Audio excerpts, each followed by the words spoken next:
disculpen esta introducción tecnológica que hemos tenido, pero ser una cofradía del siglo XVII también tiene este tipo de inconvenientes, ¿no? Bueno, hoy damos comienzo a la tercera sesión de las jornadas mariológicas dedicadas a María Santísima de las Angustias con motivo de su restauración y reposición al culto.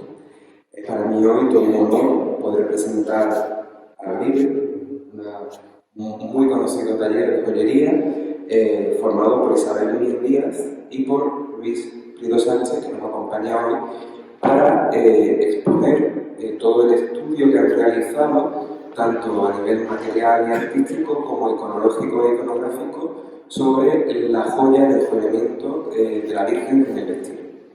Bien, Isabel Núñez Díaz es onubense, pero nacida en Barcelona y vive en Jerez desde 2005.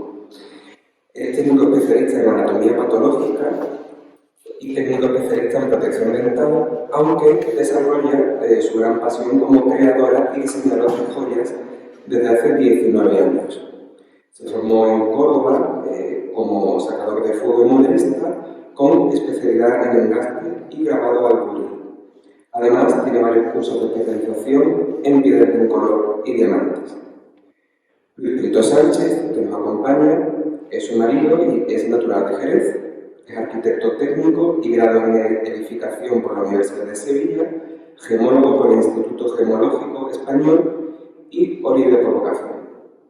En la actualidad desarrolla su actividad profesional como arquitecto técnico, aunque comparte con Isabel un proyecto empresarial desde 2005, la firma de joyas El Oribe, de la que ella es su alma mater. La marca El Oribe desarrolla sus colecciones siguiendo una línea de joyería contemporánea y actual basada en piezas de plata y piedras de color. Sin embargo, se han especializado en la restauración de piezas antiguas y actualmente también están trabajando en la realización de piezas para cofradías y particulares con clara inspiración en la joyería histórica española, teniendo un gran interés y conocimiento de ella.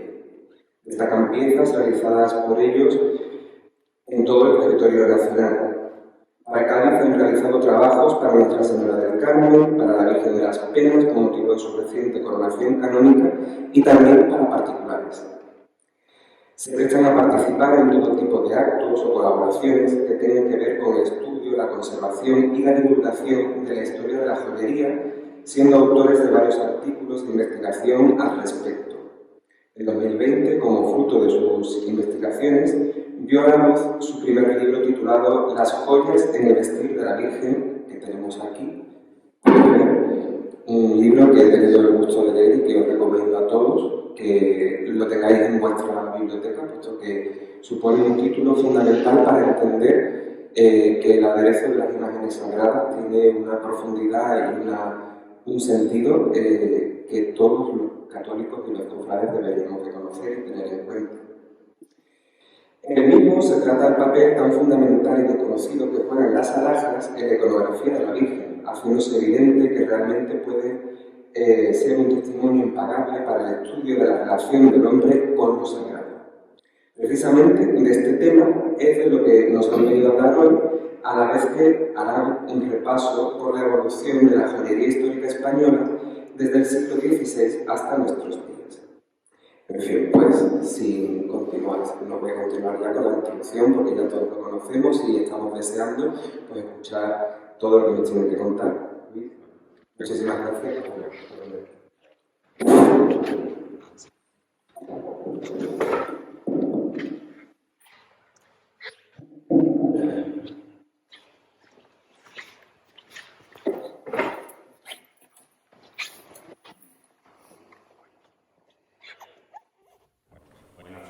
Muchísimas gracias por la asistencia.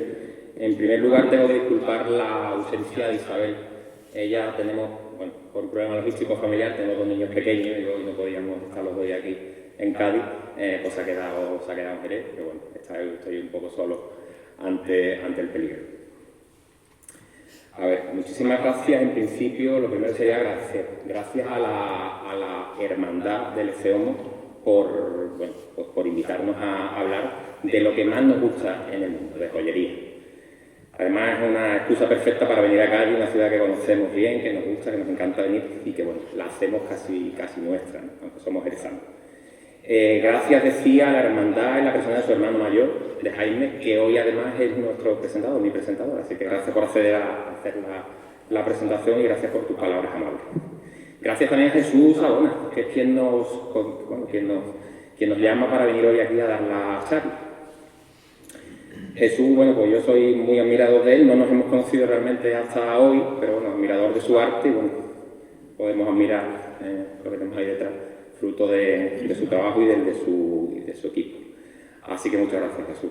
Gracias a todos los asistentes. Espero que el enfoque de esta charla de hoy sea del agrado de todos ustedes. Un tema tan específico, el enjollamiento, el alojamiento en la imagen de la Virgen. Una cosa muy específica. Espero también saber transmitirles la pasión con la que nosotros sentimos y vivimos este tema, el tema del enjollamiento, el tema de las joyas, nuestro mundo. Y por supuesto, gracias a todos los asistentes por la asistencia que estoy viendo aquí. Da muchísima alegría ver gente interesada en escuchar lo que hoy se va a hablar aquí, un tema realmente relegado a una verdadera minoría desde siempre, ¿no? Exquisita minoría, eso sí, pero minoría al fin y al cabo. Así que bueno, muchísimas gracias por venir a todos. Desde el principio, desde siempre nos interesaron las artes suntuarias en general, la imaginería, la pintura, la retablística y la platería y la joyería en particular. Además, con el paso del tiempo nos dimos cuenta que las joyas nos hablan, nos dicen cosas.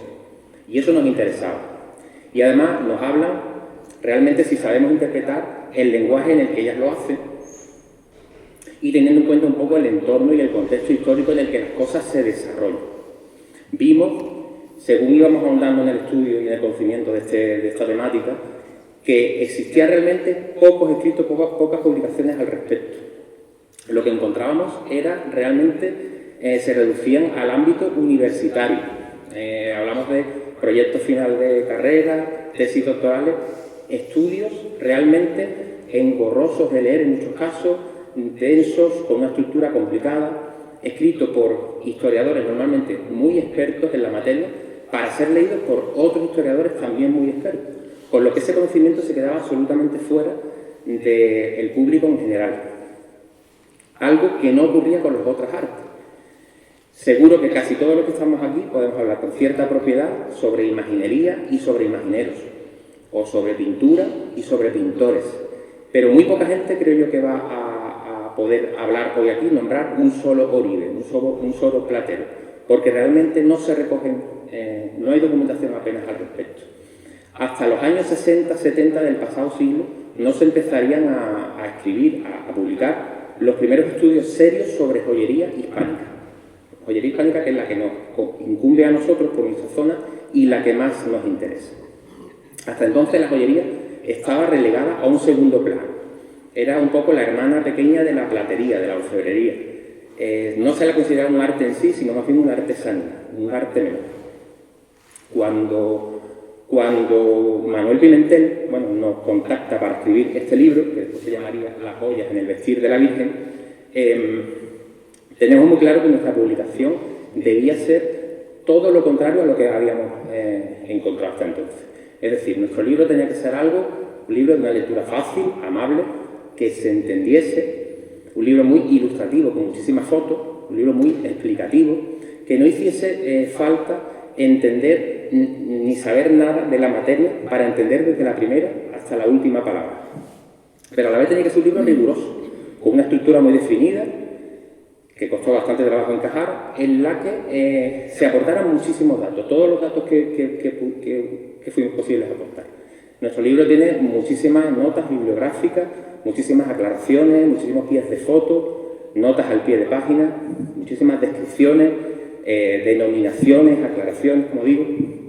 Queríamos que el lector en general, aquel que no ha podido tener ese acceso a toda esta información que decíamos que quedaba relegada a un ámbito muy cerrado, pudiera tener acceso a ella. Queríamos despertar un poco el interés y el amor que nosotros sentimos por el noble arte de la joyería. Esperamos haberlo conseguido.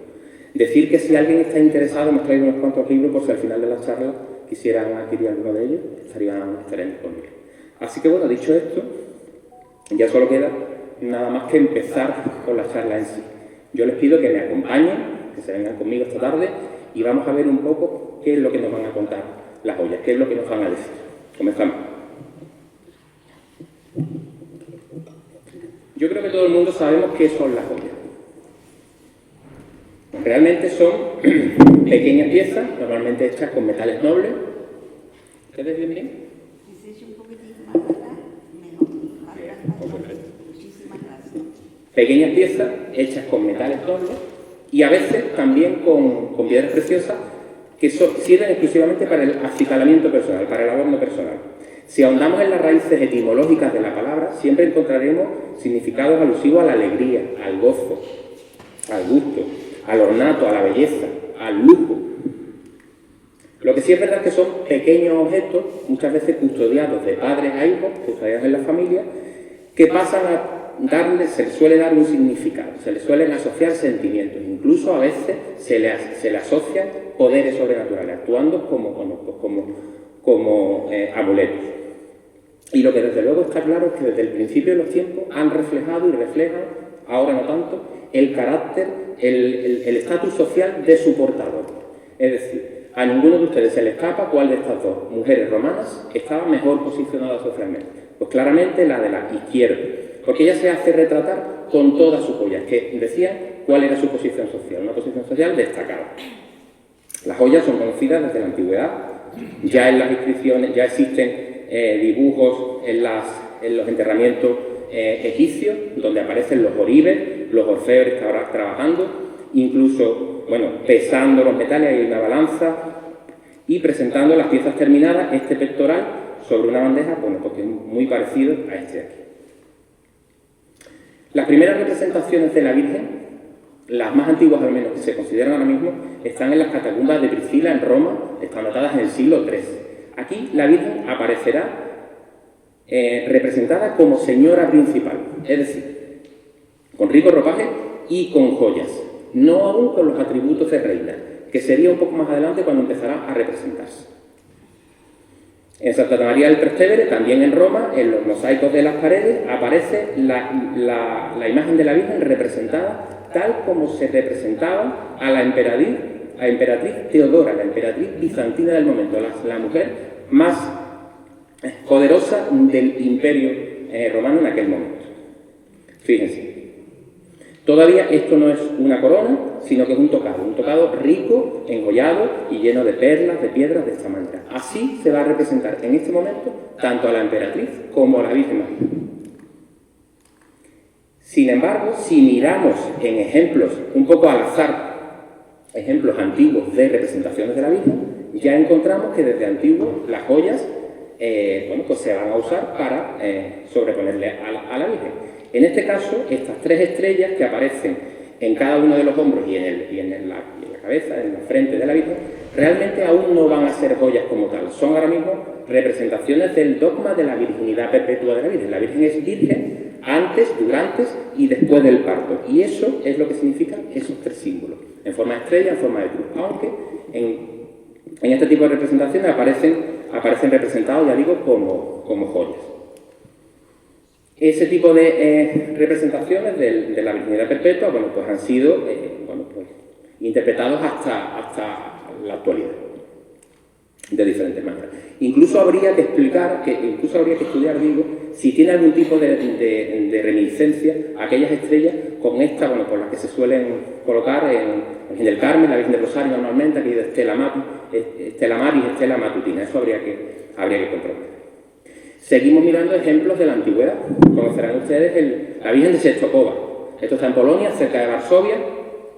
Es una imagen datada del siglo XIV, pintada sobre tabla, a la que se le sobrepone, aunque se sabe que es bastante anterior, a la que se le sobreponen una serie de ternos metálicos de plata y de oro con pedrería. Bueno, la Virgen tiene hasta 9 ternos en estos momentos, aunque ha tenido hasta 17 ternos ricos donde se le dejan unas ventanas para la cara y manos de la madre y del niño, y se le sobreponen y se le intercambian a lo largo del año. Ha tenido, digo, hasta 17 ternos, se sabe, pero es verdad que Polonia ha sufrido especialmente las guerras del siglo XX y bueno, se perdieron mucho de este patrimonio. Es decir, que vemos el enjollamiento en las imágenes de la Virgen desde casi las primeras representaciones de la Virgen. Ya lo veíamos en las catacumbas de Priscila y seguimos viendo ejemplos, un poco al azar, y según vamos avanzando. O, por ejemplo, esta escultura de bulto redondo, de estilo gótico, francesa, si se fijan, bueno, pues en la policromía, pintada sobre el cuello, pues ya aparecerán joyas. Joyas de la Virgen y también sobre el niño, incluso talladas con esta cadena, por ejemplo, esta cadena de cierre de capa.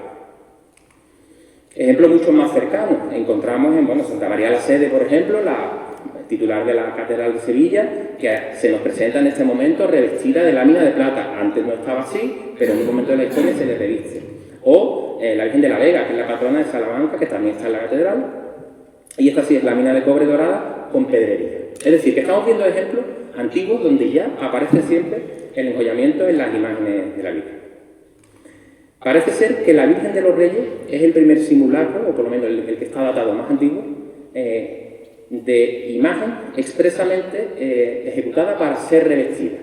No, parece ser, o lo que se tiene ahora mismo por asentado, es que no es una imagen remodelada para ser revestida, como ocurriría con otras muchas, sino que es expresamente ejecutada para ser revestida. En el momento que existe el textil, nosotros defendemos que el enjollamiento va a proliferar, por la sencilla razón de que se le pueden prender sobre la tela las joyas.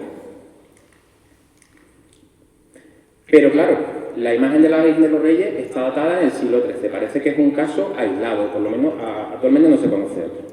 Sin embargo, ¿qué pasaba con este tipo de imágenes?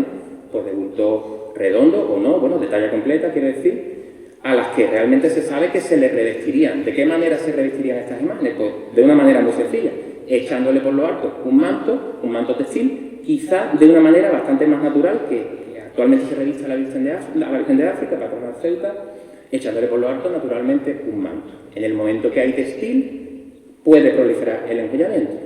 Como si ha ocurrido, bueno, pues vemos ejemplos, ya digo un poco al azar, está la Virgen de las Nieves de la isla de La Palma, la isla del volcán, la de las Islas Canarias. Fíjense el enjollamiento sobre el manto directamente, prendidas joyas. O este ejemplo un poco más cercano, esto es un revival que se hace hace un par de años o tres, recordando un poco cómo salía la Virgen de las Aguas del Museo de Sevilla con joyas directamente sobre el manto. En el momento que hay textil, aparecerá el enjollamiento. Y esto ocurre desde la antigüedad.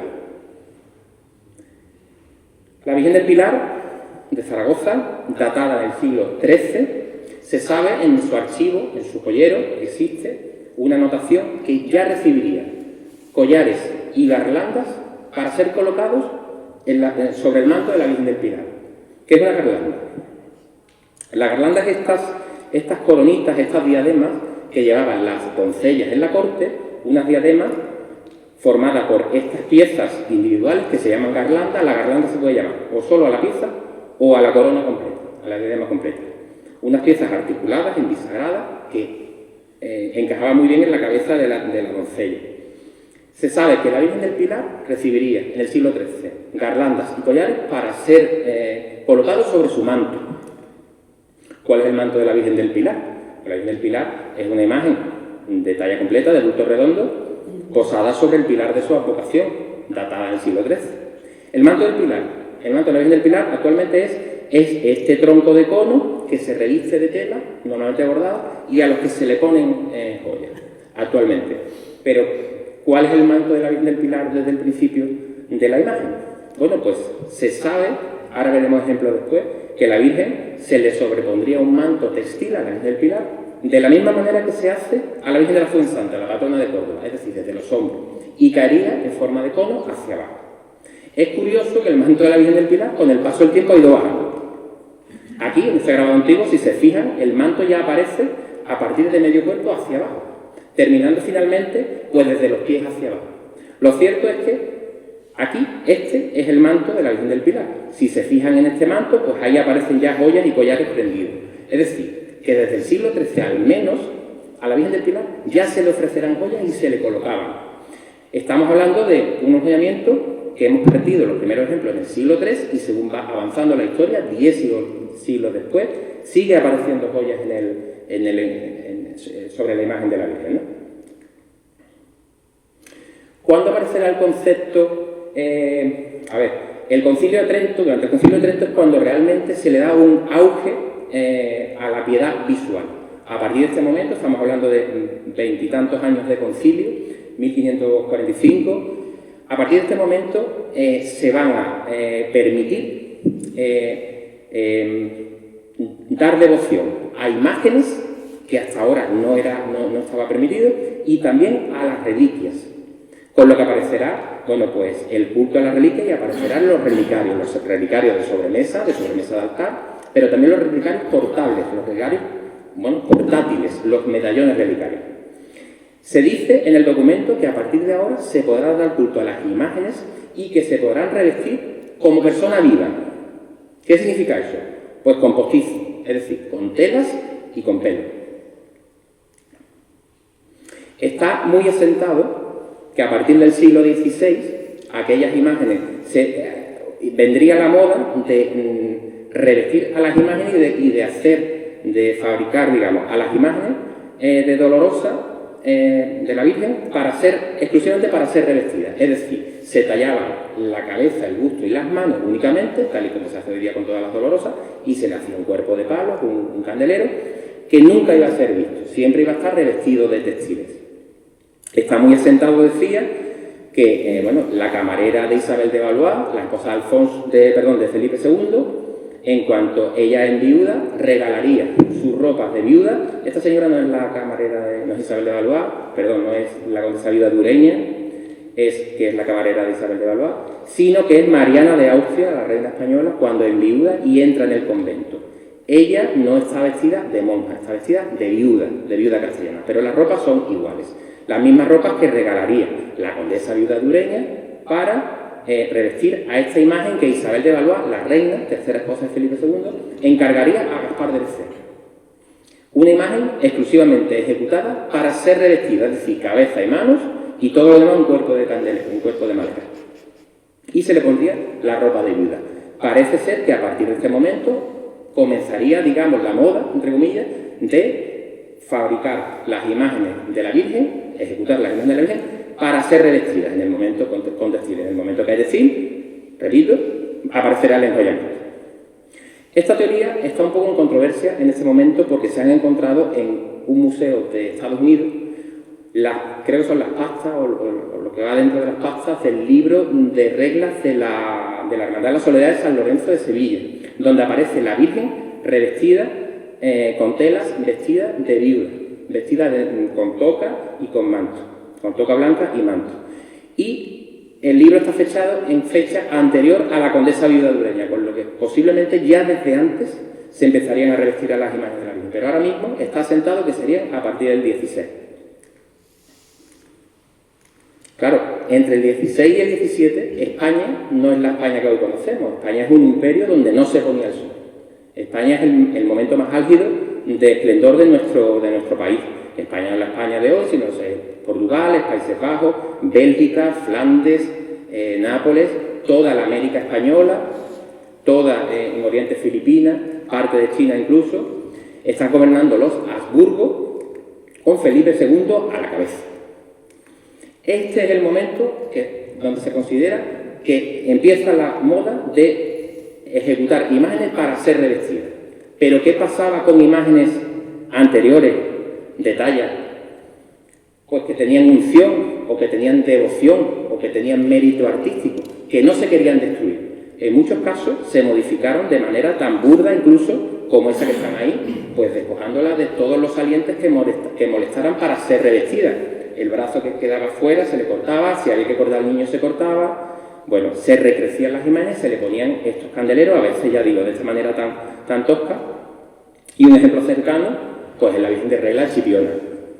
La Virgen de Regla, que ustedes saben, le falta el brazo derecho, le falta la mitad del niño, por detrás está bastante retocada.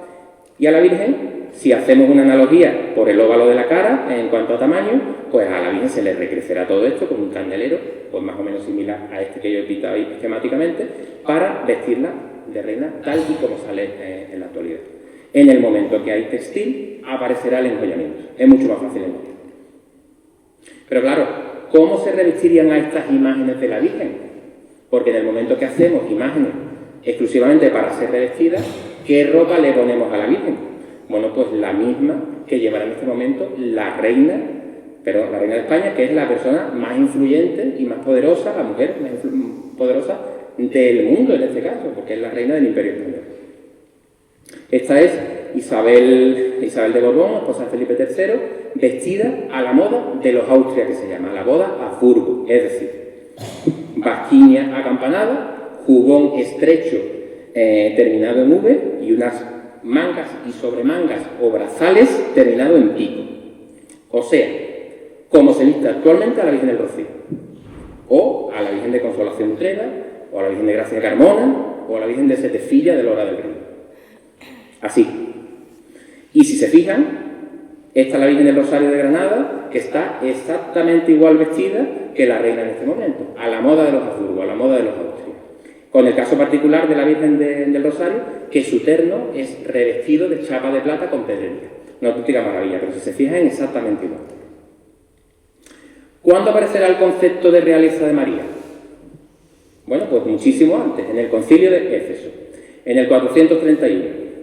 Hasta ahora, la Virgen no se la consideraba reina. A partir de aquí, ya sí.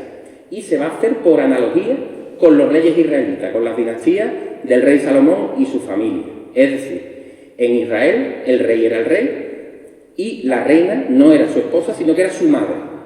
Pues por esa misma analogía, en este concilio se decide que si Jesús es el rey de reyes, la Virgen va a ser reina también por ser su madre. Y a partir de entonces va a participar de la dignidad de Jesús y de la realeza de su hijo. Es decir, a partir de ahora, la Virgen también va a ser reina. Y se le va a representar, pues como María Reina, Santa María Regina, con los atributos de realeza. Por un lado, realeza terrenal, como los reyes de la tierra, ella lo era, reina de la tierra, es decir, con corona y cetro, pero también con ricas ropas y con alhajas, si se fija en este caso, pintadas, tanto la madre como el niño, pintadas sobre la policromía,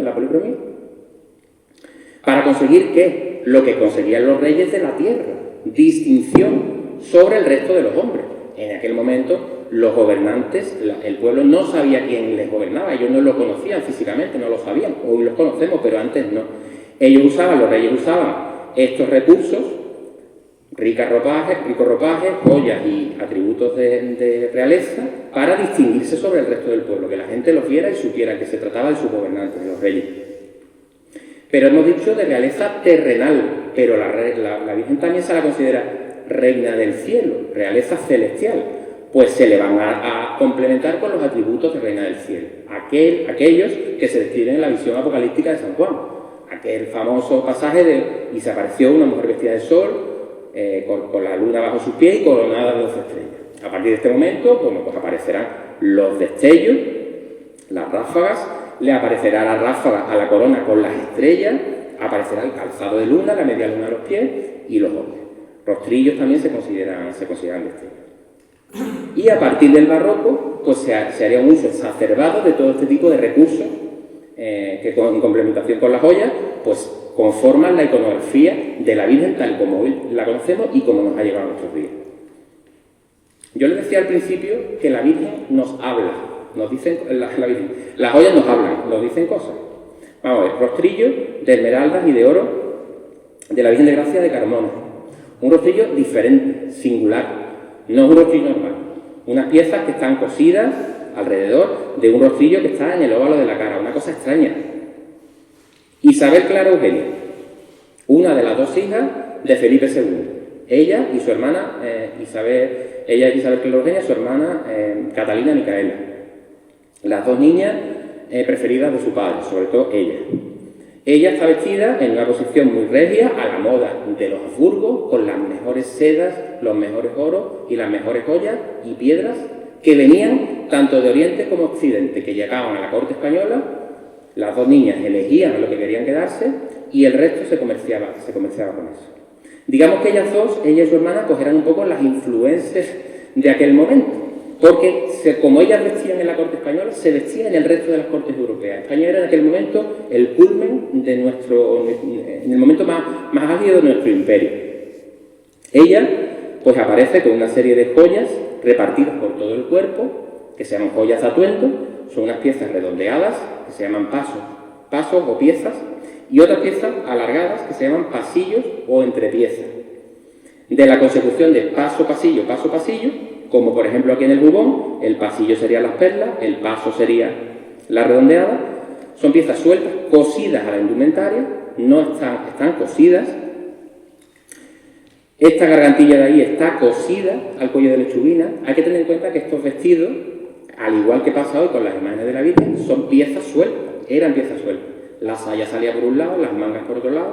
Ellas necesitaban de vestidoras, exactamente como la Virgen necesita hoy, para vestirla, porque eso tenían unos cordones que iban atados por detrás, que se metían por unos ojetes y que quedaban todos totalmente atados. En el momento que había que desvestirse, cuando se desvestían y se despojaban del vestido, el vestido era 4 o 5 piezas que quedaban encima de una cama. A esas piezas estos vestidos no se lavaban, se ponían sobrepuestos sobre una ropa, unos lienzos blancos, y después se quitaban y se guardaban.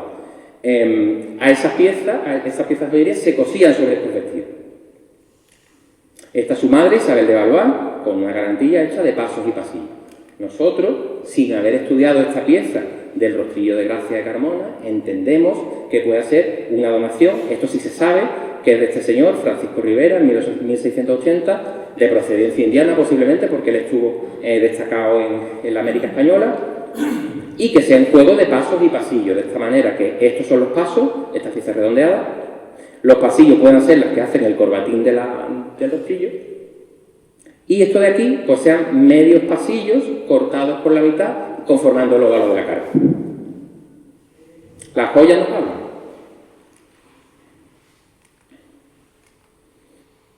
Encontramos un personaje diferente, raro. Es raro que aparezca un sirviente representado en un cuadro de corte, como era este, con tal magnificencia, donde aparece la señora con tal magnificencia. Se sabe hasta su nombre, Magdalena Ruiz. Magdalena entró como sirviente en tiempos del emperador en la corte, de Carlos V.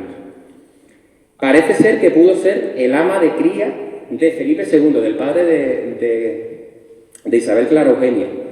Y por edad ya no ama de cría, pero sí se sabe que crió a las dos niñas, Isabel Clara Eugenia y a Catalina Micaela. Es curioso que una sirviente sea representada en un retrato de corte, no es normal. ¿Por qué aparece aquí ella? Entendemos, se sabe, se cree que es porque era una sirviente muy querida, y desde luego así se demuestra el atuendo que lleva. Ella está, pues tocada con una toca de encaje posiblemente de Flandes era española en este momento.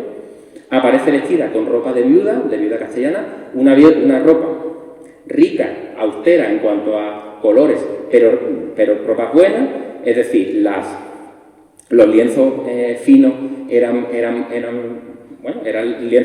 buenos, y los lienzos más gruesos pues eran lanas de buena calidad. Y además aparece enjollada con, a priori, un collar, parece que de coral y plata, de 2 vueltas. Realmente no es un collar, es un rosario portugués, posiblemente del tiempo en el que Magdalena acompañara a Felipe II a Portugal, a la corte de Portugal, cuando España anexiona a Portugal. Ella fue muy querida por el rey y la destacó de esta manera, destacándola sobre el resto de sirvientes y regalándole, joyas que un sirviente normalmente no tenía, y además haciéndolo aparecer en el retrato de corte que acabamos de ver. La señora vestida en una posición regia, en su posición social, con joyas conforme a su posición social, y la sirviente vestida de sirviente, bien vestida, pero de sirviente, con joyas conforme a su posición social. El coral y la plata son joyas de carácter popular, que gracias a Dios se conservan muchos ejemplos en España, de joyas de carácter popular en la indumentaria popular, sobre todo Castilla-La Mancha, Castilla-León. Esto es la alberca en Salamanca. Fíjense, este es el traje de vista, fíjense qué barbaridad. Fíjense en la vuelta larga, estos son unos collares de una filigrana bastante tosca, con unas boyagras que se llaman las bolas, de este tamaño aproximadamente, con unos halconciles, que son estos carretes, de una filigrana bastante gruesa, que a nosotros nos recuerdan muchísimo al collar de oro encontrado en Montújar, en Granada, y datado en el siglo XIV, que está en el Arqueológico Nacional. Esto es Huelva. el pueblo de Isabel, de mi mujer que no ha podido venir hoy, Puebla de Guzmán, donde en las fiestas de la romería de la Virgen de la Peña, pues aparecerán ellas se visten de esta manera, tampoco andaluza, ¿verdad? Esto es Huelva, ¿eh? Pero está muy cerca de Portugal, está muy cerca de Badajoz. Bueno, esto parece que vienen reminiscencias, desde luego, e influencias por la Vía de la Plata, está claro, desde Zamora, desde Salamanca, desde esa parte, ¿no? Extremadura incluso. Esto es un pueblo de al lado, el Cerro del Andévalo. Bueno, pues aparecerán siempre joyerías de corte popular, joyerías, relicarios, siempre de plata normalmente, y corales, que gracias a donaciones de estas clases sociales, que también existían, a los joyeros marianos, bueno, pues aparecerán estas magníficas representaciones de la Virgen, cuajadas absolutamente de joyas de carácter popular también. Gracias a la existencia de los joyeros marianos, es curioso, se han conservado muchísimas de estas piezas que de otra manera posiblemente se hubieran perdido. Y gracias a eso, los que estudiamos un poco estos temas y nos ocupamos de esto, pues hemos podido conocer muchas tipologías de joyas hispánicas que posiblemente se hubieran perdido de otra manera si no hubieran sido donadas a los joyeros de la Virgen, ¿no? Claro, es que hay muchas clasificaciones que podemos hacer de las joyas. Hoy esta tarde haremos una, bueno, pues muy sencilla. Hablaremos de 3 tipos de joyas muy rápidamente. Joyas devocionales, bueno, para aquellas que tienen que ver con la expresión pública de fe. Joyas no devocionales, aquellas que son exclusivamente para el ornato personal, aquellas que la señora se quita sus pendientes y se las da a la Virgen. Y una serie de joyas mixtas, hemos llamado, que es un poco cajón desastre, que ahora veremos, donde hablaremos de las órdenes militares y civiles y de los amuletos. Joyas devocionales, como por ejemplo la cruz pectoral. Cruces pectorales que desde la expulsión de los moriscos, las cruces se usaban muchísimo, bien visibles en el pecho, porque eran un seguro de vida. Los conversos que se quedaron y se convirtieron al cristianismo, en muchos casos forzadamente, tenían que exhibir el que se habían cambiado de religión, porque si no los mataban. Esto es así. Con todo y con eso, después este tipo de cruces quedaron prácticamente relegadas a las clases eclesiásticas exclusivamente, casi. Y, bueno, como hoy día siguen. Todos los obispos, arzobispos, cardenales, incluso el Papa, pues suelen llevar, incluso de diario, una cruz pectoral. Las cruces pectorales realmente, gracias a donaciones también de esta clase alta, clase eclesiástica, pero alta, pues gracias a eso existen ejemplos, por ejemplo la cruz de Bono Monreal que le donará a la Esperanza Macarena de Sevilla. Gracias a este tipo de donaciones también de esta clase social, pues se conservan este tipo de piezas en los joyeros marianos y a nosotros nos ha ayudado a estudiar todo este tema. Es curioso cuando muchos clientes llegan al taller nuestro a encargarnos una cruz pectoral para una imagen en la que sea una imagen de la Virgen. Mira, queremos una cruz pectoral muy barroca. Es curioso que en el barroco apenas había cruces pectorales. Aunque es curioso, pero es así. Porque las cruces pectorales realmente en el manierismo y en el renacimiento es cuando tienen su auge y después pasarían de moda.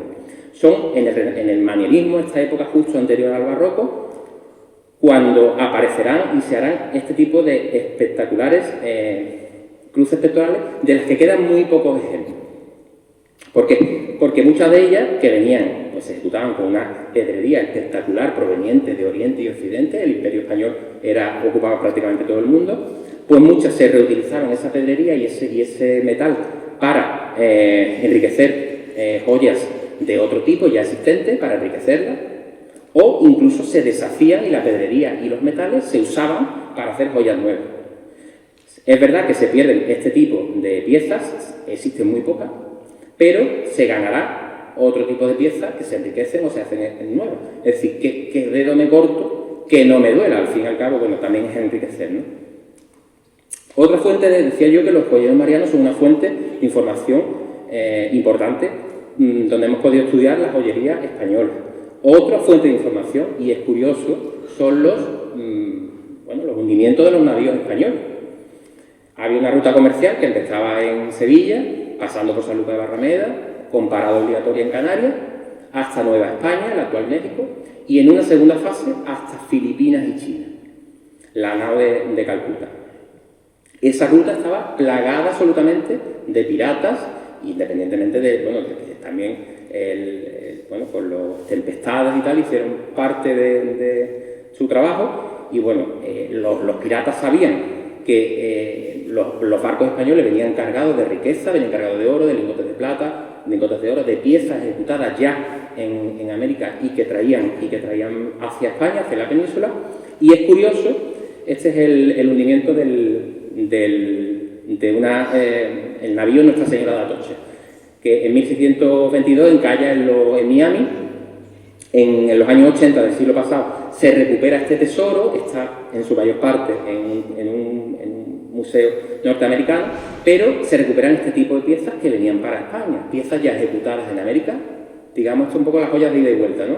Los españoles durante un tiempo exportamos artistas y artesanos, enseñamos a los nativos a trabajar estas piezas y ya ellos allí, pasadas varias generaciones, pues incluso nosotros importábamos piezas que, bueno, con bastantes variaciones con referente a la moda que ya en España había evolucionado, en América no había evolucionado tanto, pero ya tienen un sello propio. Estas joyas venían hacia acá, por desgracia están en Norteamérica. Fíjense cruces pectorales de este porte, ¿no? O fíjense estas piedras, ¿no? Estas esmeraldas, una cosa espectacular, no es algo menor, que venía hacia acá y que, bueno, se quedó allí. De los que Canarias se beneficiaría especialmente, porque era parada obligatoria tanto a la ida como a la vuelta. Y las devociones locales pues se vieron muy beneficiadas porque los armadores se encomendaban a esas imágenes y si a la vuelta había salido todo bien, estas eran unas expediciones largas de 4 o 5 años, peligrosas, donde mucha gente perdía la vida, donde mucha gente venía lisiado, enfermo, con enfermedades. Si la cosa había salido bien, las esvotos y ofrendas que se le hacían a estas imágenes canarias pues eran tremendas en muchos casos, gracias a la naturaleza de islas, de las Islas Canarias, lógicamente, pues se conservan muchísimas piezas, no solo de joyería, sino de retabilística, de imaginería, muchísimas piezas que no se han perdido porque allí, la desamortización de Mendizábal fue mucho menor que en la península, los levantamientos, los alzamientos militares apenas hubo, las islas no se vieron afectadas por las guerras, como si en la península, y bueno, hay muchísimo patrimonio que se conservan y se conservan tipologías propias prácticamente de Canarias ya, pero que venían de América. Un segundo tipo, relicarios y medallones devocionales. ¿Alguien sabe la diferencia entre uno y otro? Bueno, pues muy fácil. El relicario contiene reliquias y el medallón no. Es así de fácil. Siempre nos confundimos. Todo el mundo piensa que un medallón es un medallón relicario. Si no tiene reliquia, no es relicario. Claro, desde Trento se va a fomentar el culto a las reliquias. A partir de ahí aparecerá un mercado, incluso un mercado negro de reliquias, incluso de reliquias falsas, que tomaron un valor incalculable en muchos casos. No todo el mundo podía adquirir reliquias. Y entonces, pues, en sustitución a eso, aparecerán los medallones devocionales, que no tenían reliquias, pero sí aparecerán, pues de alguna manera, más ricos o menos ricos, con imágenes de la Virgen, de santos, con la vida de los santos, con imágenes de Jesucristo, y que en muchos casos, y gracias a que terminaron en los ajuares de la Virgen, de esta manera muchas veces tan natural, fíjense, esta imagen de la Virgen de Aliaga de Teruel, llena de medallones devocionales, ¿no? Pues podemos estudiar piezas de este tipo, ¿no? Este es un medallón que hicimos nosotros recientemente para la Virgen del Carmen de Cádiz, un medallón devocional muy bonito, con una pintura, la verdad es que precioso, quedó muy bien. O este otro que conocen ustedes porque, lo tiene ahora mismo la Virgen puesto. También es un medallón decimonónico, devocional, con la Virgen del Carmen delante y una Virgen niña durmiente con un escapulario también del Carmen, con dos grabados, son cara y cruz del mismo medallón. Bueno, que la Virgen lo tiene, exactamente creo que lo tiene en el mismo sitio ahora mismo, las fotos son de esta semana, o sea que ahí está. Colgantes devocionales de todo tipo, de este tipo, con cajitas, con ventanas de vidrio, con facturas interiores ejecutadas en los conventos, niños Jesús de cera de abejas, ese tipo de hechuras, o este San Antonio, estas que nos encantan a nosotros mucho, las firmezas, son unas placas devocionales, cofradieras, firmeza por firmezas en la fe, parece que están relacionadas con la Santísima Trinidad. Más ricas y más toscas, más carácter popular y más carácter de clase alta, donde aparecen en muchas pinturas y en muchos grabados, pues aparecen firmezas, entre otras muchas piezas. También otro tipo, por ejemplo, los nominales o joyas nominativas, son piezas como esta, por ejemplo, con las cifras de María, MA o MAR, María Regina, o incluso IHS, las cifras de Jesús, piezas dominativas, piezas que indican quién es su portador. Hoy día la evolución de eso pues son los típicos alfileres estos que llevan casi todas las dolorosas con su nombre. Dolores, Concepción, tal. Esos son joyas nominativas, pero que tienen su origen en estas piezas tan ricas, ¿no? Como esta, por ejemplo, las cifras de María M.A. coronada de la Virgen de las Nieves de los Palacios, que será coronada este octubre. Medallas, otro tipo. Medalla quizás es la pieza más asequible y que todo el mundo llevamos en el pecho, la pieza más asequible de llevar un altar con nosotros, un altar de nuestra devoción con nosotros. Medallas tan toscas en algún caso como estas, o medallas mucho más ricas como esta, llamadas retablitos. Bueno, pues llenas de pedrería, de esmaltes, de perlas, donde curiosamente, si se fijan, está la Virgen del Pilar con el manto desde los hombros, lo que decíamos al principio. Si se fijan ahí, ¿lo ven? O este otro tipo, medallas estrelladas, medallas concepcionistas, llamadas Concepción. Rosarios casi da para otras charlas, en algún otro momento si ustedes quieren la preparamos. Rosarios porque desde el siglo XV prácticamente se están haciendo los rosarios exactamente igual que hasta nuestros días. Muchas veces nos cuesta datar, cuando nos piden datar alguna pieza, nos cuesta datar muchísimo, a no ser que haya una marca de platero o haya alguna nota indicativa. Nos cuesta datar muchísimo los rosarios porque los rosarios de filigrana, estos típicos que se están haciendo hasta hoy en día, muy típicos del XIX, ya se hacían en el siglo XV y en el siglo XIV prácticamente iguales. Segundo tipo de joyas que vamos a ver hoy. Joyas de carácter mixto, aquellas que hemos metido un poco en el cajón desastre. Hablaremos de los hábitos y las veneras. Las órdenes militares o civiles que durante un tiempo el rey ofrecía y destacaba a la nobleza, a la alta nobleza, que le ayudaba a sufragar las guerras y a pagar los ejércitos, que bueno, los reyes no tenían tantísimo dinero como para poder pagarlo, y se ayudaban de la nobleza más cercana, de sus amigos, que le aportaban dinero. El rey normalmente destacaba con estas pertenencias a las órdenes militares o civiles, la orden de Calatrava, la orden de Santiago, la orden de los caballeros de no sé cuánto, los destacaba los premiaba con la pertenencia a esas órdenes.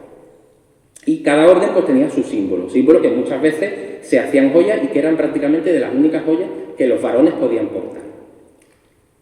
En este caso, gracias a que estas donaciones de estos varones, de estos hombres, también a las imágenes de la Virgen, a los joyeros, bueno, pues conocemos, gracias a eso, pues este tipo de piezas que seguramente en otro caso pues hubieran desaparecido.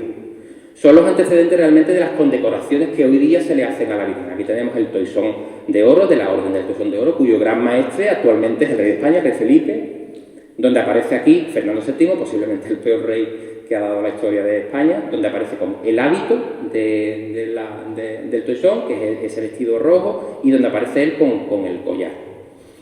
Collar que, bueno, hay imágenes de la Virgen que se destacan y a las que se les ofrece. Por ejemplo, la Virgen de Atocha, que es la patrona de la Casa Real Española, tiene un collar del toisón ofrecido y lo luce muy pocas veces, menos de lo que debería.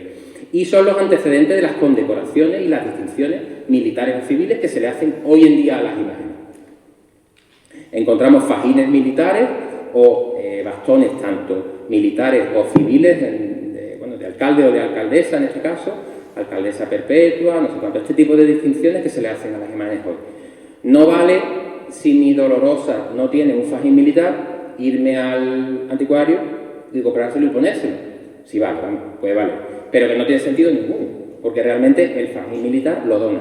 O el ente, o sea, el propio ejército, que se lo cede a determinada imagen, o el general de turno, que de motu propio, pues se lo cede a la imagen y como una distinción a la Virgen, un regalo de la distinción que a él anteriormente le ha hecho y que él cede a la Virgen.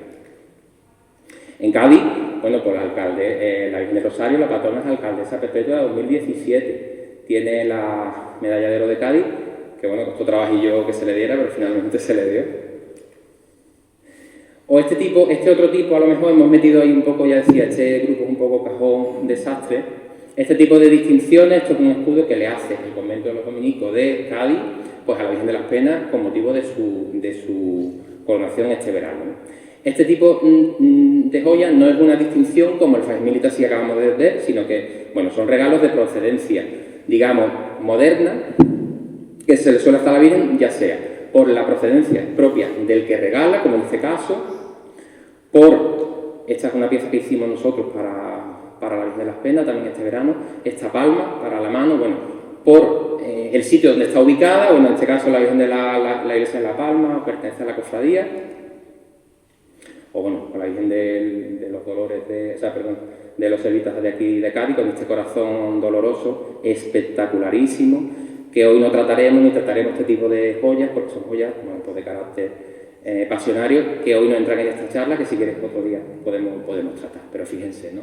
Este otro que heredaría la Virgen del Mayor Dolor de Puerto Real, hecho de labor de orfebrería en su mayor parte, pero también con perlas, con pedrería, con esmeralda y con una labor de aquí de eclíptica que es piedra tallada que conforman, bueno, pues el Cordero de Dios y unas miniaturas espectaculares, muy pequeñitas.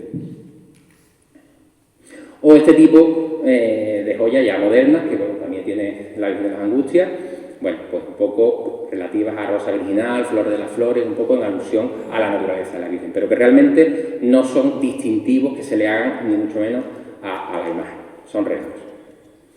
Otro tipo, las bandas masculinas que a nosotros nos llegan en forma de banda textil, pero que primitivamente eran unas bandas metálicas hechas de oro o de plata, tan bonitas como la del uniforme de la Armada, esta de la bandera de España, y que bueno, la Virgen del Carmen de mi pueblo tiene puesta, supuestamente, esto está un poco en controversia, no está demasiado documentado, parece ser que cuando los reyes estuvieron en la coronación de la Virgen, hace 100 años, el año que viene, bueno, pues él dejó dicho que le regalaría su uniforme de la Armada a la Virgen y efectivamente llegó un paquete con el fajín y con la banda.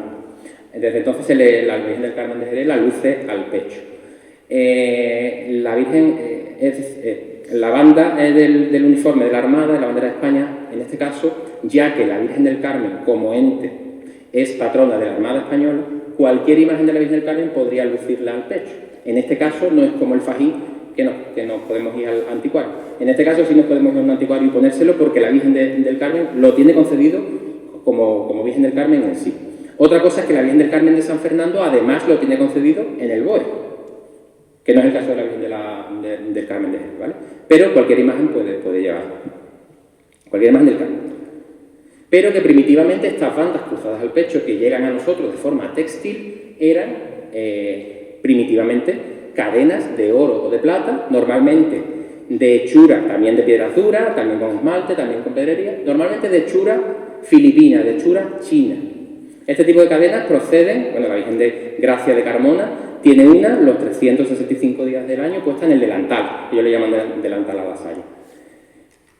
Es este tipo de cadena, una cadena polilobulada, de oro en este caso, 2,6 kg de oro, una cosa importante, que le regala el capitán de navío Gregorio Morera, un carmonense que está destacado en Filipinas, y este tipo de cadenas cruzadas al pecho la compraban los tripulantes de estos navíos.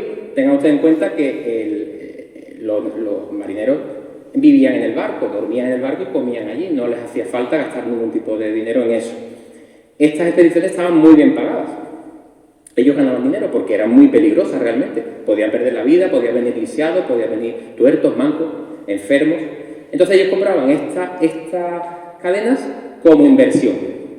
Se gastaban un dinero importante, con la cosa de que cuando volvían a España, pocas personas podían lucir, pocos varones podían lucir una banda de este calibre, de oro, de plata, cruzada al pecho, lo que les daba de muchísima distinción, les daba de muchísimo porte, pero además, si volvían lisiados o no podían trabajar o venían ancianos o lo que fuera, podían vender eslabón a eslabón para sobrevivir, para comer. Y a nosotros, pues la cadena de la Virgen de Gracia nos recuerda muchísimo, de nuevo, al collar de Mondújar, encontrado en España, datado casi 300 y pico de años antes. Es decir, es curioso que la filigrana tan tosca que se hacía en la península 300 años antes había evolucionado poquísimo al otro lado del mundo, llevada por los españoles, 300 años después. Es curioso. La Virgen de Gracia tiene otra cadena, se la ponen aquí, esta vez de oro y esmalte, también muy bonita, preciosa. Hablaremos ahora de los amuletos. La mortalidad infantil durante este tiempo era tal que a los niños se les ponían a modo de superstición, se les ponían unos cintillos, textiles, con unas cadenitas colgando, pues llenas de amuletos, llenas de cruces, de campanitas, de ramitas de coral, de garras de tejón, castañas de las Indias, marfiles, maderas exóticas, a modo de amuletos para alejar a las brujas. Se decía que el tintineo alejaba a las brujas. Es curioso que muchos de estos cascabeles, campanitas, pues aparecerán de estos dijeros que se llamaban dijeros cinturones de infantes, cinturones mágicos, en muchos casos aderezados con caracolas. Tenemos en cuenta que las caracolas en Cádiz pues son muy normales y todo el mundo, pero en Zamora, en tierra adentro, pues eran objetos realmente exóticos y se usaban pues, como amuletos para traer la buena suerte, para alejar a las brujas, para alejar el mal de ojo, para alejar el mal del aire. ¿Cuál es el mal del aire? Pues las enfermedades que se transmitían por aerosol, como el COVID, por ejemplo. La mortalidad era tal que se le intentaba proteger a los niños con estos sonajeros, con estos dijes, y esa es la explicación por la que en muchos joyeros de la Virgen aparece el Niño Jesús con cascabeles, con sonajeros, con campanitas, con dijeros, con cinturones de infante. ¿Y eso es para proteger al Niño Jesús de las brujas, para alejar al maligno? No. Esos son donaciones de niños, de padres, que se salvara el niño y en muchos casos, aunque no se salvara, el dijero terminaba en el ajuar de la Virgen y se le colocaba pues, de manera natural al niño. Esa es la explicación. No que al Niño Jesús haya que protegerlo de nada. Que a nosotros nos recuerda muchísimo, de nuevo, a las brazaleras que salen de los brazales, cogidas aquí a la sila, que son estas cadenas largas llenas de higas, llenas de dijes, de medallas, que se usa en el traje de vistas de la alberca que hemos visto antes de Salamanca. Este tipo de higas. Último tipo ya. Joyas no devocionales. Aquellas que la señora, decía yo antes, se quita los pendientes y se las da a la Virgen. Pues pendientes, anillos, pulseras, collares. Son quizás la tipología que más existe en los joyeros de España. Son curiosos a destacar los pendientes tipo girandol, que llegan de Francia con la llegada de los Borbones ya en el 18, aunque realmente en Francia aparecerán en el 17. Son unos pendientes de 3 perillas colgantes que primitivamente se harán de piedras preciosas, de piedras naturales, que ya cuando llegan a España estas piedras naturales ya vendrán siendo, por la evolución, ya vienen siendo piedras sintéticas. Las piedras sintéticas no son del siglo XX, ni del siglo XXI. Ya en el 17 había piedras sintéticas, piedras que se hacen de imitación al diamante, imitación a otras piedras. Las rosas de Francia, piedras sintéticas. Y que, volvemos atrás, en España se pondrá muy de moda, de manera relativamente popular, el cristal de Strass, que es la imitación del diamante más conseguida de la época. Bueno, cristales de gran fulgor, que se llamaba. Y que en muchos casos se siguen usando hoy en día, y que en muchos casos pues llegarán de nuevo a los ajuares de la Virgen, y estamos hartos de ver, está la Virgen de la Sangre de Gerena, la Virgen de los Remedios de Fregenal, pues con juegos de girandoles. Girandoles que lo hemos españolizado nosotros, girandoles o girandolas, pero esto es el modelo girandol, ¿no? El modelo francés girandol. Y que bueno, este cuadro ya lo hemos visto antes, un cuadro de Tomás Yepes, de la Virgen de los Desamparados de Palencia. Es curioso, este cuadro nuestro cuadro de cabecera. Nosotros hacemos un estudio, por más que miramos y por más que estudiamos este cuadro, seguimos obteniendo información. Hay muchísimas tipologías de muchísimos tipos de joyas. Y bueno, es curioso este dato de que al niño, a la madre se le regalan unos pendientes, posiblemente unos pendientes buenos, que como no se le pueden poner a la madre, pues se le ponen al niño, porque el pendiente bueno es bueno y hay que lucirlo, ¿no? Estamos ya en el siglo XVIII, hemos avanzado en el tiempo, el declive español, España va cuesta abajo. Aparecerán las penurias, aparecerán las hambres, las enfermedades, la falta de higiene, y las joyas también se van a resentir de su ejecución. Fíjense, este tipo de joyas de una hechura bastante más tosca de lo que hasta ahora nos hemos encontrado, en el periodo más alto, el 16 y 17. Aparecerán las joyas de pecho, que se llaman. Tengan ustedes en cuenta que esos cuellos de lechuguina tan incómodos que hemos visto antes y esos peinados están arriba, cambian totalmente las modas, los escotes de la señora bajan, se despejan el pecho y el pelo, los peinados se modifican. Aparecerán las joyas de pecho, que se llaman, porque se piensan en poner en el pecho precisamente para tapar un poco eso, la pechera, ¿no? Para tapar el pecho. las joyas de pecho, entre las que destacan las rosas de pecho. Rosa por aquello de redondeado, ¿no? Este tipo de piezas que pueden ser tanto metálicas como de aljófar, de perlas. Como esta que lucía y que perdió, este tesoro se robó, lo robaron la Virgen del Rosario de Arcos de las Solteras. Fíjate de qué maravilla de rosa de pecho, muy parecida a esa. O este otro tipo, que se llaman panes o panes de Antequera, se llaman por aquello de la similitud con el mollete, porque es que tienen este tamaño, ¿no? Es una cosa exagerada. De oro y diamante, bueno, pues que la Virgen de Gracia de Carmona tiene 6, nada menos, estos 6 de aquí, los redondeados, son unos broqueles o broqueletes grandes, y tienen además una rosa de pecho, pero ya evolucionada, de forma acorazonada y en este caso además coronada.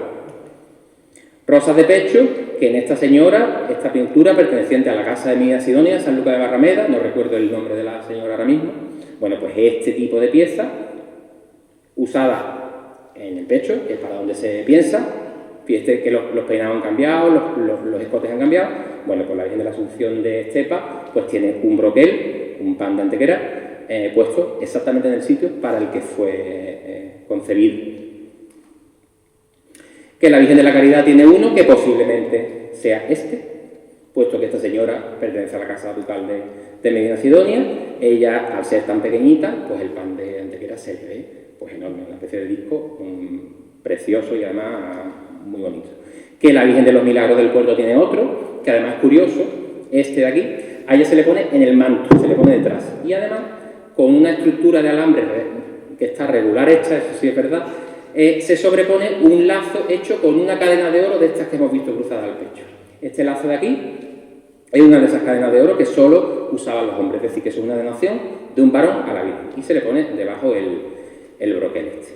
Rosas de pecho, pues que bueno, en la evolución de los tiempos, bueno, pues conviven con otras rosas de pecho que ya van cambiando, van evolucionando, van tomando forma cruciforme, forma cuadrangular, y que además se aderezan con otro tipo de ornamentos, como por ejemplo este lazo o este pendiente, esta pieza pendiente que se llama trecho, apareciendo la tipología del lazo español, un lazo que tendrá surgir sobre todo en el 18. Que la Virgen la Pastora de Cantillana tiene un lazo muy espectacular, no de esmeralda, pero sí de diamante, muy bonito, de oro. Que la Virgen de la Luz de Tarifa tiene este juego de 2 lazos preciosos, espectaculares. Este de abajo, que es el que lleva la madre, que lo lleva, que es muy característico de ella, y este otro es el que lleva el niño. Lazo, el de la Virgen de la Luz, que nada tiene prácticamente que envidiar a este otro lazo de origen español que actualmente está en Portugal, en el Palacio de Ayuda, en Lisboa, y que fíjense qué categoría, ¿no? Lazos que, bueno, este es el de Tarifa, el del niño, lazos que también evolucionan en su ejecución y dependiendo de la zona. Este tipo de lazo, o este lazo es de una hechura mucho más fina, mucho más distinguida, mucho más trabajada, y aparecerán este otro tipo ya casi más populares, si se fijan la diferencia es grande, y que incluso van a evolucionar hacia lo popular, hacia la indumentaria popular, en estas otras piezas que se llaman galápagos. Esto es un cuadro de Sorolla, esto es un galápago gallego, este cuadro de Sorolla se llama precisamente gallega con galápagos, y si se fijan, pues el galápago es exactamente el mismo tipo. Galápagos, pues que en Extremadura, en Zamora, en Salamanca toman esta forma, y que la Virgen de la Peña de Puebla de Guzmán, el pueblo de mi mujer, que está en Huelva, a través de la Vía de la Plata, bueno, pues ella recibe esa influencia de toda esta joyería castellana y leonesa, y que llega y ahora ya suele lucir una gargantilla de bolas charras con un galápago colgado. Y que sorpresivamente para nosotros, la Virgen de las Penas, este verano, en los días previos a su coronación, luciría 4 galápagos en su cinturilla. Algo en absoluto, nada que ver con esta zona ni visto en las dolorosas de la Baja Andalucía. Rosas de pecho decíamos que evolucionarán hacia lo triangular, hacia lo acorazonado, con copetes en forma de corona, muchas veces con flores en tembladera, con muelle, como esta del Tesoro de la Virgen de la Caridad de San Lucas, muy parecidas a este dibujo que está en el Tesoro de la Virgen de Guadalupe, de Cáceres.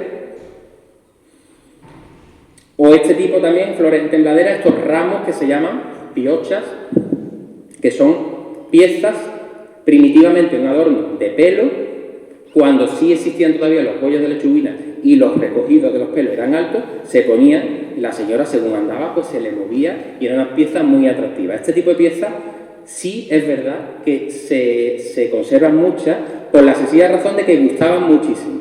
Cuando cambian los peinados no se le encuentra un sitio en el pelo para colocar, porque ya el peinado cambia de forma y no había manera, y para conservar esas piezas pues se van a reutilizar en otras piezas. Por ejemplo, el cetro de la Virgen del Carmen de Jerez, pues tiene uno, está aquí, con flores en tembladera, con muellecito, o bueno, la Virgen del Valle de Écija, que se lo ponen a modo de alfiler y se mueve. Y si se fijan, les pongo un vídeo. Miren qué cosa más espectacular de ramo en movimiento, por donde tiene cogido la mano. Eso es una pestaña que se le añadirá posteriormente a estas piezas para ensaltarlo en el escote de la señora, porque gustaban tanto que, bueno, eran muy lucidos.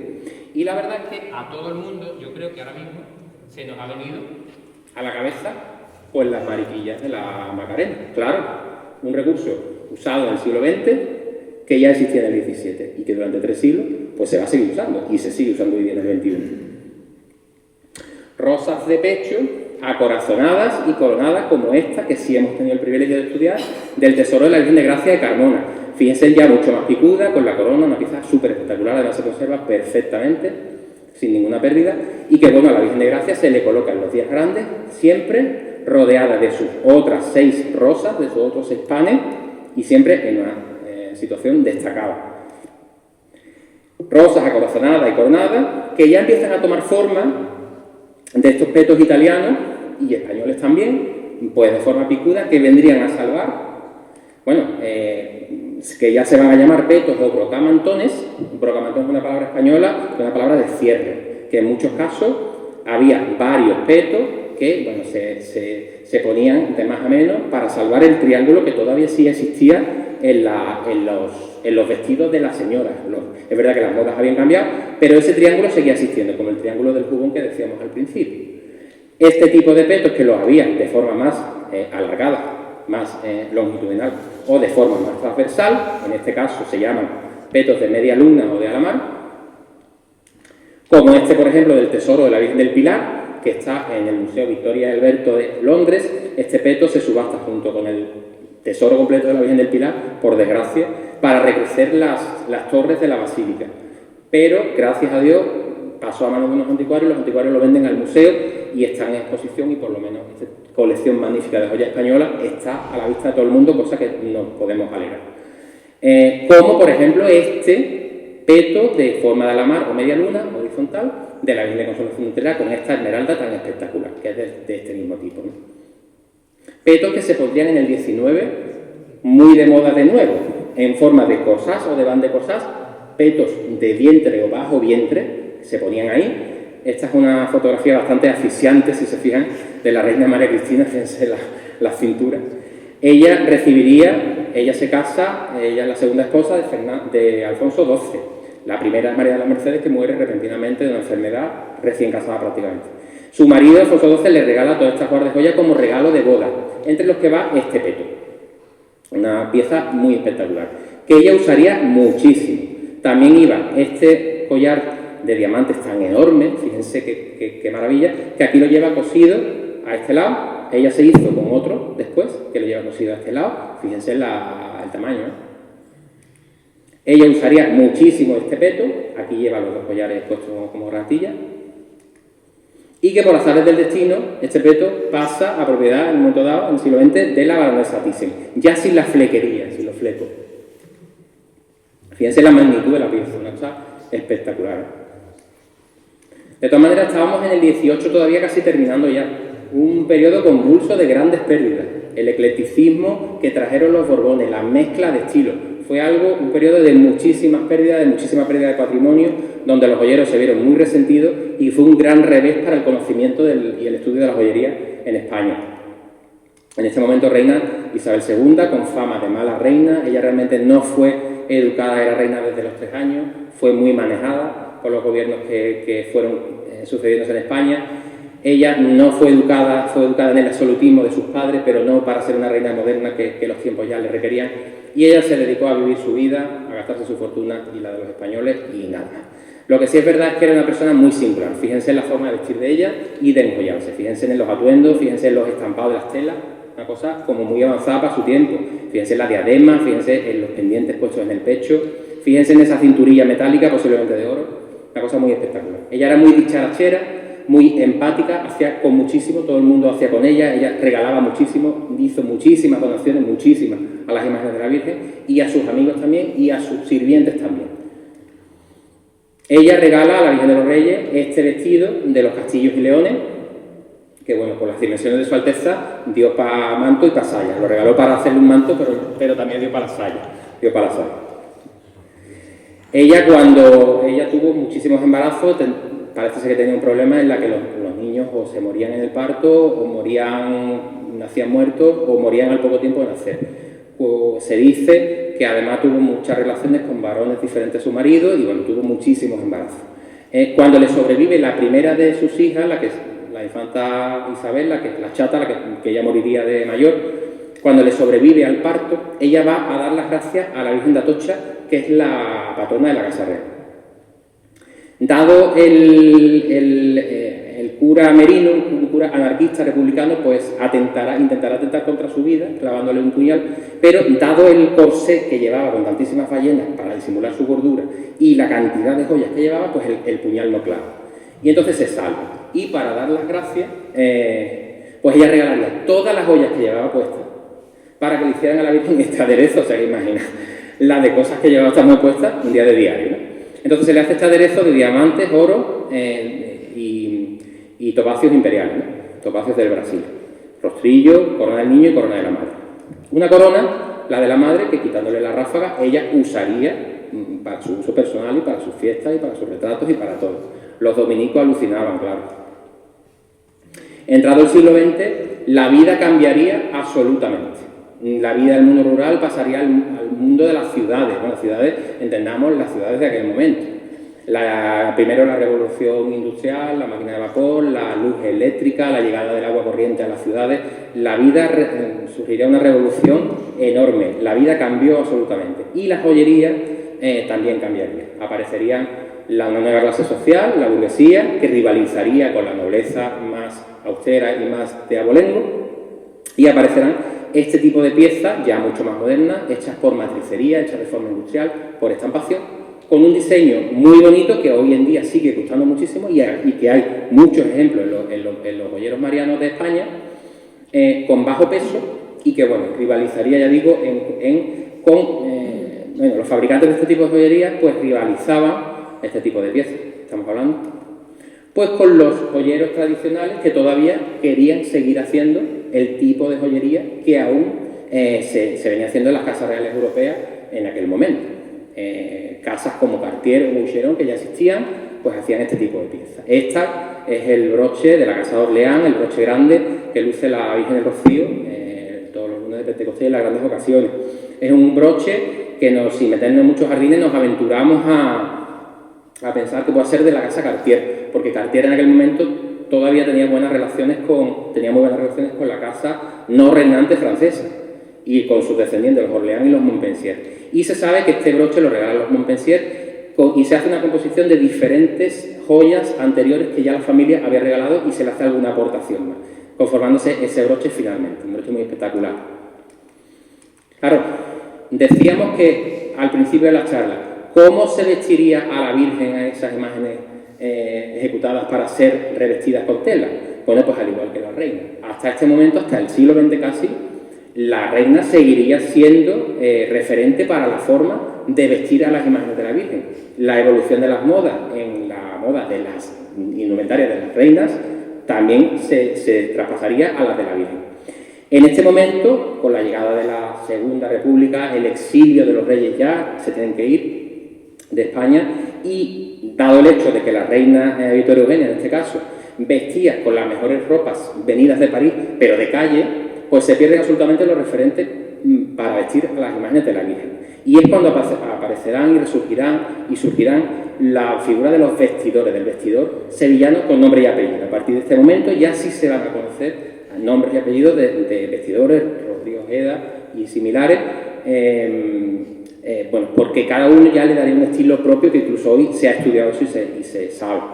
Pero hasta este momento era la reina la referencia para vestir a la Virgen. Incluso, pero aún todavía en las grandes ocasiones, como este retrato creo que se hace para la coronación, me parece recordar, de Jorge VI, que no sé si era tío de la reina, bueno, ya era de origen británico, y estos retratos tan regios, con esa forma, con ese manto por delante, bueno, que estos retratos aparecían en la prensa y los vestidores sevillanos en aquel momento, referencia y exportadores del arte de vestir a la Virgen más tarde, pues se van a hacer eco de este tipo de cosas. Fíjense la Esperanza Macarena, con esas asimetrías, con ese manto por delante, un codo por dentro, el otro por fuera, algo absolutamente impensable hoy en día, absolutamente impensable.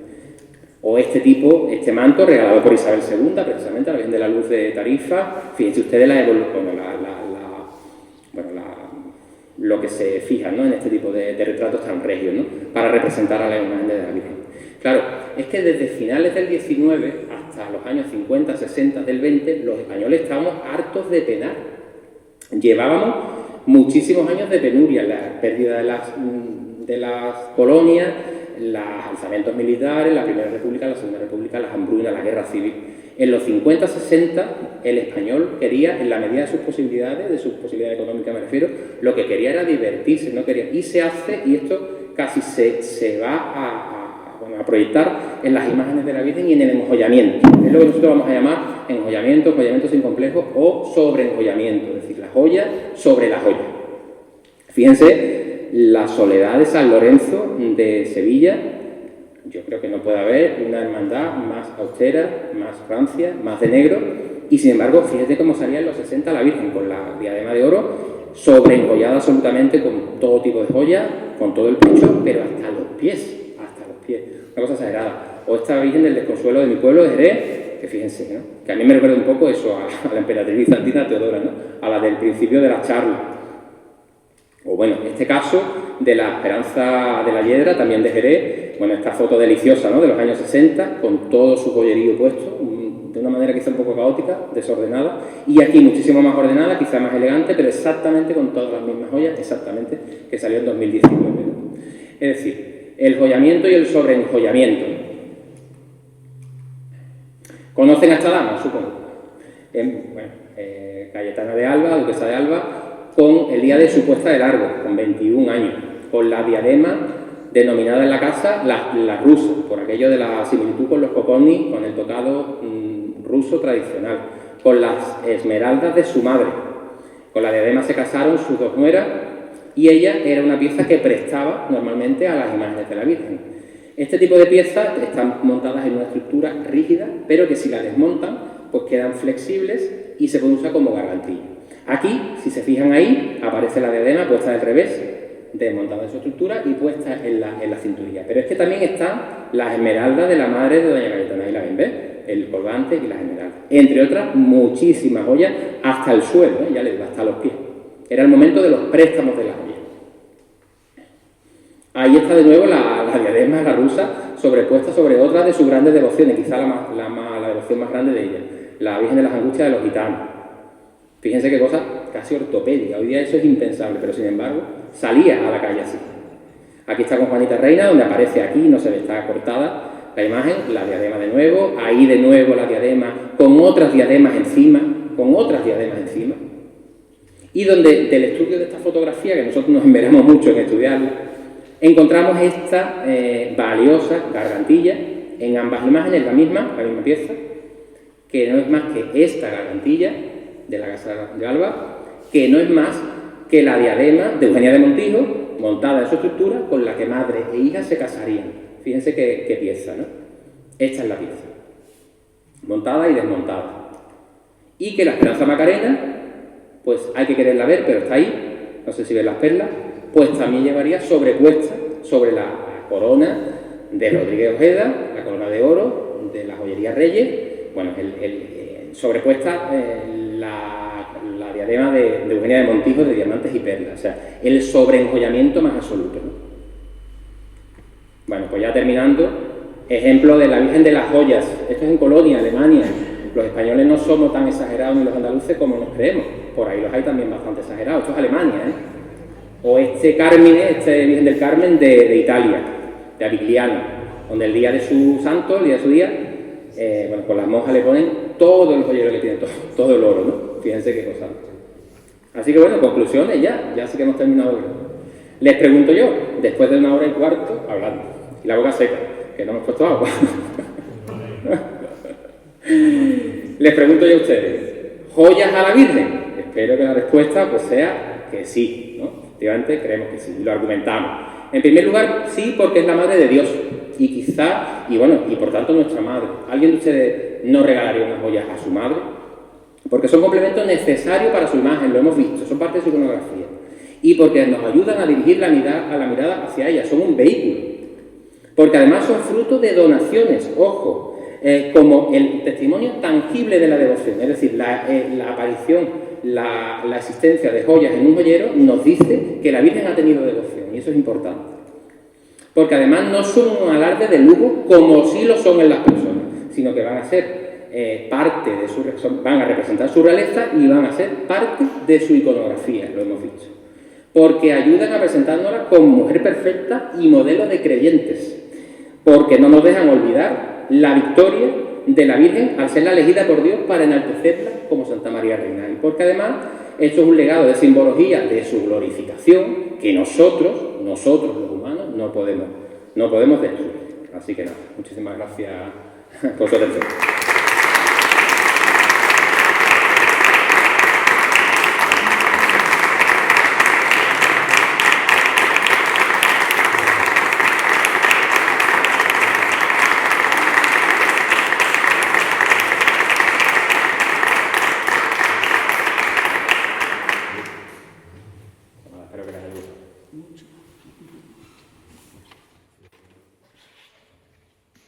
Bien, bueno, muchísimas gracias, Luis. Queremos regalarte por parte de la hermandad, ya que tienes tanta sed, pues te damos la fuente de nuestra salud, que es la Virgen de las Angustias, convenientemente enjollada, por supuesto. Muchísimas gracias por la charla interesantísima. Y bueno, os cito a todos a que mañana nos veamos a las 8:30 para la... ¿Sí? ¿Hay posibilidad de una pregunta, un par de Sí. preguntas? Sí, pues. Si es posible, claro, abusando de vuestra mano. Por mí sí. Y porque me encuentro casi en mi casa con gente de como fotógrafo. Abusando de la amabilidad de los hermanos de la archicofradía del S.O. de la Virgen de la Angustia, que estamos disfrutando esta semana, una barbaridad, bueno, y de su charla, que es magnífica.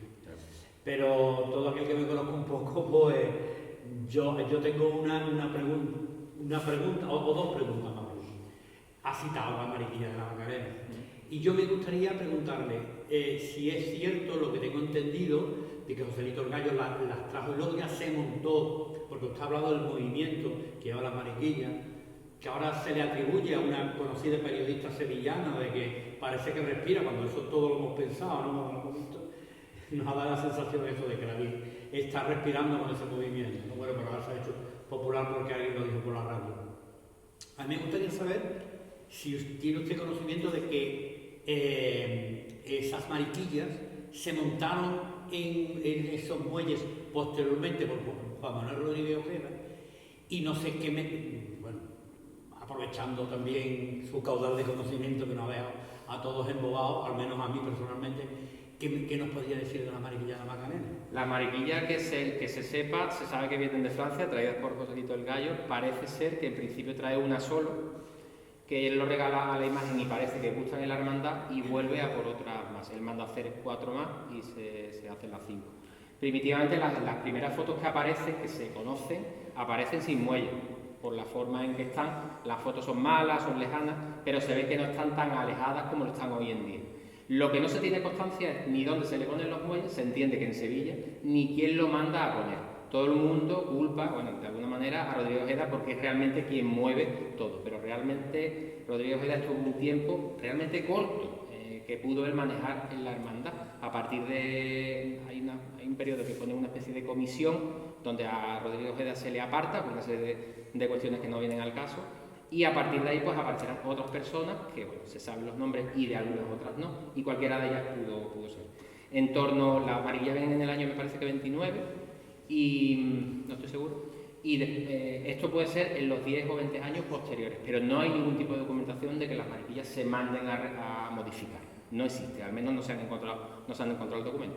Lo que sí se tiene certeza es eso, de que parece que en las fotos más antiguas están simplemente clavadas y están pues, a modo de broche, y actualmente pues tienen una separación mucho más grande que la que aparece en la foto, con lo que sí se entiende que se pudieron modificar. Y tengo entendido, ya para finalizar, no quiero acaparar ni abusar mucho de vosotros, tengo entendido por gente muy afín a la hermandad, vamos, que vivían en la misma basílica, vamos, Abelardo, Aberdeen, Fernando Barranco Becerra, que son, yo no sé cuál es su opinión, ustedes saben muchísimo mejor que yo, son piedras de talco, ¿no? Sí, esmeralda no son, eso se sabe. Parece ser que los diamantes sí son diamantes, pero como ellos tampoco dejan analizar nada, me imagino que en la hermandad sí lo sabrán, pero desde luego no se hace público, o por lo menos que yo tenga conocimiento. No hay nada que yo sepa, no hay nada publicado al respecto. Lo que sí es verdad es que no son esmeraldas, que son piedras sintéticas. Son piedras sintéticas posiblemente antiguas, bueno, ya de por sí tienen prácticamente 100 años, con lo que ya se considera antigüedad, pero es que lo que les decía, es que en Francia las piedras sintéticas se hacen desde el 17. Entonces, bueno, son piedras son piezas de estilo Art Deco, parece, y bueno, se le ha dado una leyenda de que puedan ser compradas en las joyerías más altas de la Plaza Vendôme, donde estaban todas las grandes joyerías, pero si eso fuera así realmente, las piezas responderían a que fueran de oro blanco, que parece que no lo son. La clase de montura, de engaste de las piedras tampoco responde a una joyería de alta calidad, no es así, sino que son más bien montadas. No bisutería, no digamos bisutería, no quiero que se me entienda nada mal, pero desde luego no es una joyería de alta clase, no es así. Lo que sí es verdad es que se ha convertido en un icono absolutamente universal y que eso no lo pone en duda ya nadie. Si tienen o no tienen valor material, eso realmente hoy día da igual, porque si se quisiera vender el juego de mariquillas más grande, que no se van a vender en la vida, se pagarían millones. Muchas gracias. Muy bien. Muchas gracias. Bueno, pues si no hay ninguna pregunta más, os invito ya mañana a la siguiente sesión de las Jornadas Mariológicas, la conferencia a cargo de Pilar Morillo y Álvaro Domínguez sobre la restauración de la Virgen. Finalizamos esta jornada encomendándonos a Nuestra Señora con el rezo de la salve. Dios te salve, Reina y Madre de misericordia, vida, dulzura y esperanza nuestra, Dios te salve. A ti llamamos los desterrados hijos de Eva, a ti suspiramos gimiendo y llorando en este valle de lágrimas.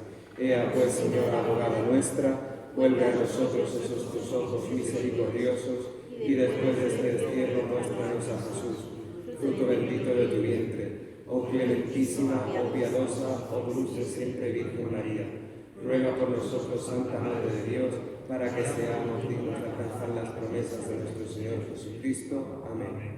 María Santísima de las Angustias, ruega por nosotros. Ave María Purísima, sin pecado concebida.